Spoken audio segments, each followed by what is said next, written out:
Hello and welcome to Safety Zone, the podcast that reviews recent prosecutions for breaches of the Workplace Health and Safety Act and how these breaches may apply to your business.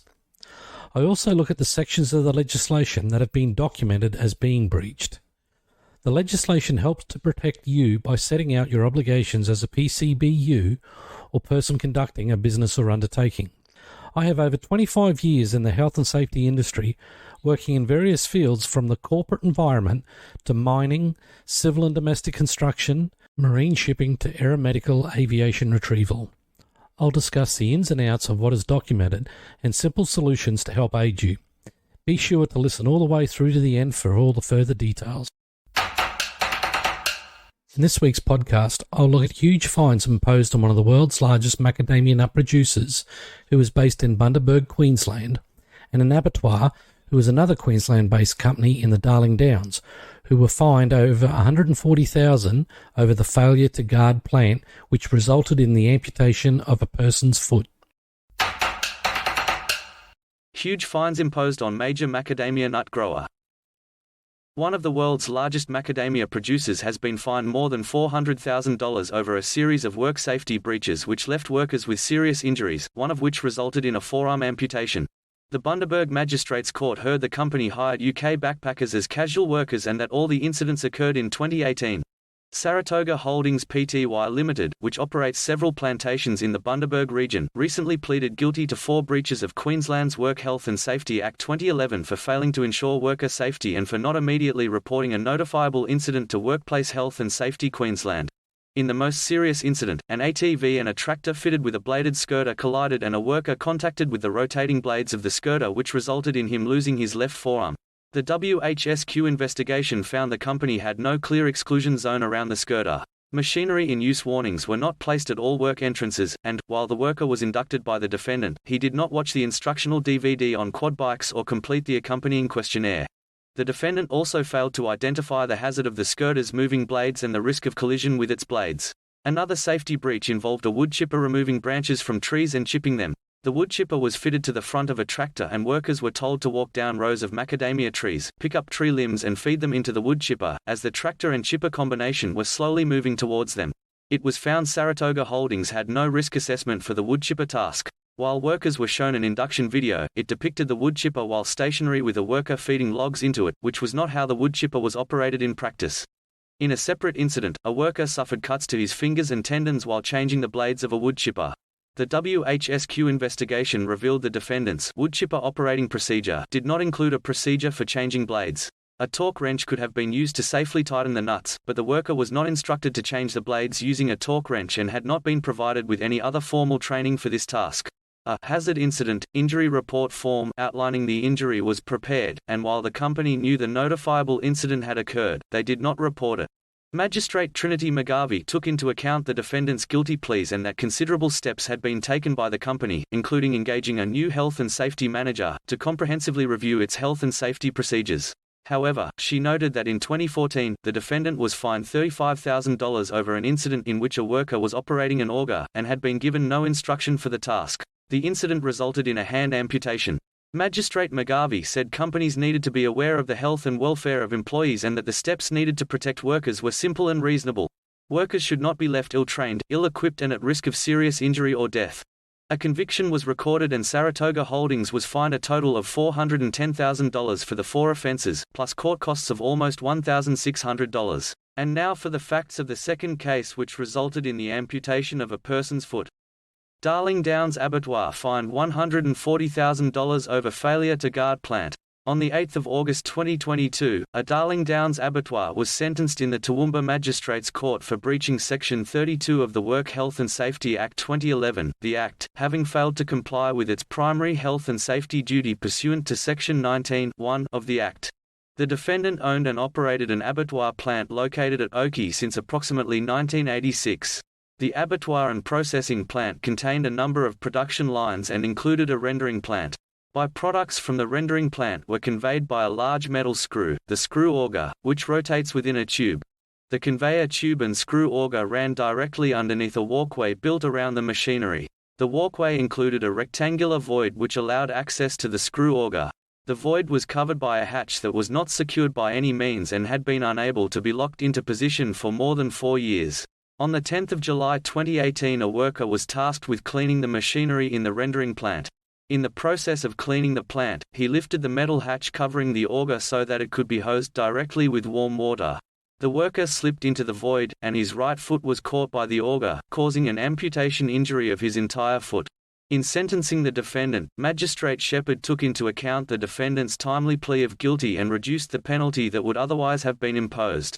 Her Honour remarked that the plea was an indication of remorse and a willingness to facilitate the course of justice. Her Honour had regard to the purposes of the Act, and the principle that workers and other persons should be given the highest level of protection against harm to their health, safety and welfare from hazards and risks arising from work, so far as is reasonably practicable.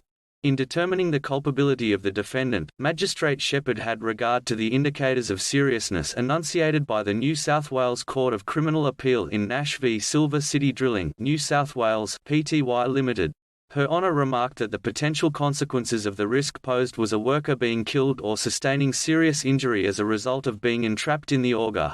Her Honour considered that the risk posed was obvious, and the likelihood of the risk arising was moderate to high when considering the nature of the hazard and the prolonged period of time it was improperly guarded. Her Honour remarked that the defendant could have minimised the risk by ensuring the hatch was properly locked and secured, or by installing an interlock, and that those steps could have easily been implemented. Her Honour had regard to the serious nature of the injuries suffered by the worker and the ongoing impact they have on his life.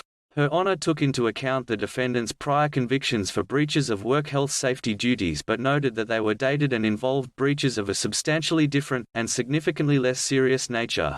In mitigation, Her Honour took into account the significant post-incident measures implemented by the defendant. Her Honour also took into account the defendant's cooperation with the WHSQ investigation, and otherwise proactive approach towards health and safety within the workplace. For those reasons, Her Honour considered that there were strong prospects of rehabilitation and that specific deterrence was of less relevance in this matter. Having regard to all matters, as well as the comparable decisions referred to by the parties, Magistrate Shepherd convicted and fined the defendant $140,000 and exercised her discretion not to record a conviction. I'll now hand back to our host Kevin for his review on the sections of the WH&S Act that were breached, and what you can do or should already have in place to protect your workforce and yourself. Welcome back. Now, if we look at the Workplace Health and Safety Act 2011, and we look at Section 19, which is primary duty of care. Now, I'm going to go through this fairly quickly because it's fairly lengthy, but you've got Part 1, Subsection 1, which is a person conducting a business or undertaking must ensure, so as far as reasonably practical, the health and safety of workers engaged, caused to be engaged, workers whose activities are from carrying out or influenced by the person running the business. You've got Subsection 2, a person conducting a business or undertaking must ensure, so as far as reasonably practical, the health and safety of others are not put at risk. Subsection 3, without limiting to Subsection 1 and 2, a person conducting a business or undertaking must ensure, so as far as reasonably practical, the provision and maintenance of the work environment without risk, maintenance of safe plant and structures, provision and maintenance of safe systems of work. Now, that's what the macadamia company breached, the safe systems of work, and the abattoir didn't maintain safe plant and structures. Then you've got Subsection D in Subsection 3, the safe handling and storage of plants, structures and substances. E, the provision of adequate facilities for the welfare of workers carrying out the business. F, provision of information training, instruction or supervision that is necessary to protect all persons. G, the health and safety of workers. Then you've got 4, if the worker occupies accommodation, so if you're providing accommodation, you've got issues there.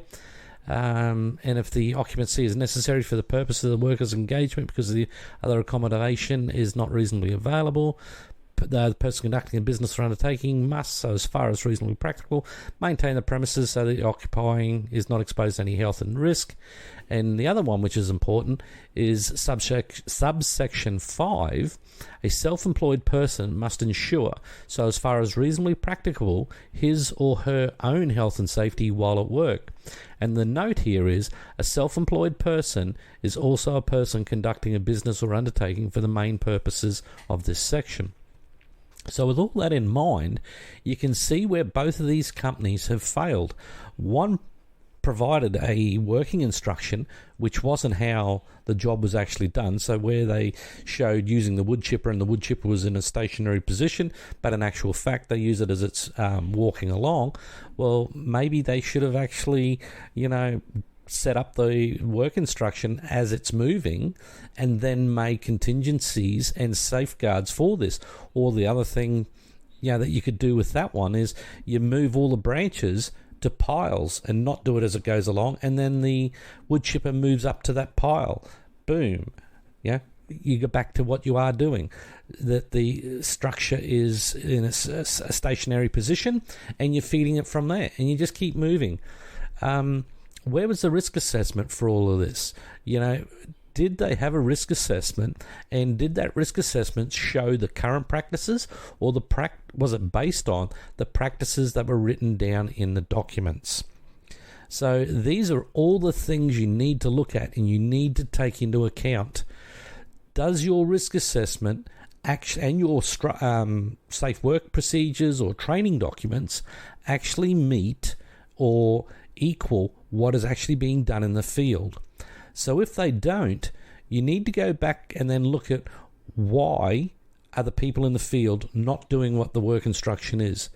Because no one goes to work to be intentionally hurt. So did this guy turn up today and go, I'm going to lose my arm, no, I'm going to lose my foot? No, they didn't. So one's a maintenance issue, that there was a hole that was open, couldn't be shut, and they couldn't wash it down properly, and his foot's got caught in the auger. Well, was that job supposed to occur while the auger was still in operation, or was that to happen when the auger was stationary? Look, you need to look at in depth as to why people had deviated from the safe work practice. Now, as I said, no one does it, but human nature will always find an easier way to do things. So if they're not meeting what's written, you need to find out why. And then it's a matter of either retraining and going, no, that's unsafe what you're doing, this is the safe way, or look at it and go, okay, do we need to modify our documentation? Then if you need to modify your documentation, you need to go back to your risk assessment and reassess the risks and the controls based on the new procedures. Now, I can't see any of that in any of these court proceedings. So once again, they've just had documentation put in place and have just gone, oh, great, let's go with it. Now, what I'd be suggesting is every 12 months, if you've got, say, someone who's on light duties, or you've got a new person in, or just get one of the work crew to take that procedure and go, is this still what we do? Is this how we do it? And if not, make notes, and then sit down with, say, your safety manager, your safety department, or, if it's a small business, have the managers, supervisors, and go, this is what we're doing. We're not doing this, and reassess it. And once again, come back to your risk assessment, because when you go to court, okay, you need to be able to prove and show what you've done. What have you got documented? Where's your risk assessment? And then in that also, did you consult the workforce, or did you just go about it and go, oh no, this is how it's done and this is what we're telling them and they're going to do it? Because if you haven't used the consultation process, that's also going to go against you. These are all things that you need to take into account and look at. Also remember that if someone is injured at work, you've probably failed in your primary duty of care of the PCBU, or person conducting a business or undertaking. What I would suggest then is having a very good investigation model and look into the incidents and to see what has gone wrong. Now, one of the things that I also find is when there is an incident, a lot of organisations, companies, big and small, fail to go back and then look at the risk assessment and look at going, okay, did we have this captured? And they're all the things, once you can show that, if you go to court for negligence and so forth, that you can go, hey, look, we've done this in the aftermath of the incident. We've looked at the incident. We've gone back and no, we never had this captured. We didn't see this. And that's something that's also going to go in your favour if you can show that you've worked towards mitigating and controlling any further incidents. So if we look at the abattoir, and where they've had a floor grate that hasn't worked properly for 4 years, it's just really been a matter of time that they've got away with. It's just been sheer luck that this hasn't previously happened. So that's very inexcusable for those guys, which hence ended up in a fine. But it's all right that they cop a fine, but this guy's lost his foot. So to me, that fine is not enough. There needs to be more done to the employers or the person in charge that's just ignored, these maintenance issues. So in your investigation, you should be looking at, okay, were maintenance requests put in for this issue? If so, what happened, why it happened, and then a really good investigation will break out. So into all the areas going, okay, yep, issue was put in, a maintenance issue was put in, but this is what we put in place, it didn't work. So once again, you're supposed to go back and check your controls. So did they go back and see if that was working? Obviously it wasn't. This has been out of whack for 4 years. Were there financial issues that prevented us from putting in this, and this? These are all the things that you need to look at and take into account. Too many places just do very shallow investigations and go, oh, well, we're being prosecuted. Sorry, not persecuted, but prosecuted. So, that'll tell us what we need to do. That's not the point of it. If you've decided that you can run a business and you're going to run a business, you need to look at what you need to do to put in place to protect your workers and your workforce. So the investigation should find all these things and break down into everything, what needs to be done and so forth. And if you can hand over to the courts a comprehensive investigation that shows all the warts and all of where you've gone wrong, what you've put in place and so forth, that's going to go a long way in your favour. And also being open with the regulator and go, look, this is also what we found, because your investigation will probably run parallel with the regulator, and then maybe you can share findings. I've always found that when I'm open and honest with regulators in any shape or form, especially when I was in mining, they were more than forthcoming to assist and offer advice and so forth. And that just comes down to your personal relationships. I'm not saying go out there and kiss up to them, but if you're open and honest, you're not hiding things, you're not trying to be deceitful with them, it works in your favour. Just be open, honest, and open as air. Give them everything they need. It may not be in your favour to do that, but it's going to work out a lot better for you. So in short, I would have a look, go back and review previous incidents that you've had in your organisation. Can you reinvestigate them if you haven't investigated them thoroughly enough, and look at what were the primary causes, or what we like to call a root cause? Was that controlled? Have controls been put in place? Go back and do some retrospective investigations and go from there. But just do it. Like the last thing you want to do is see someone hurt. That's just not acceptable. These people come to work for you and your business, and to make money for themselves, but also make money for you. So it's just not acceptable to hurt these people. So look, in short, go back and look at previous incidents.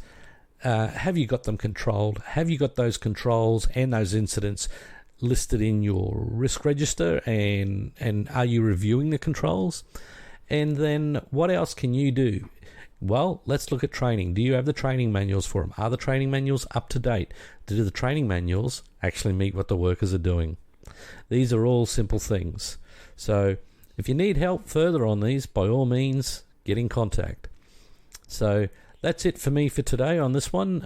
Any questions or anything, please drop me a line and we can go from there. If you need help with any of these matters or would like to discuss further what my business can offer you, please go to www.southernstarsafety.com. There you will find the services that I deliver and all my contact details. Stay safe and have a great week.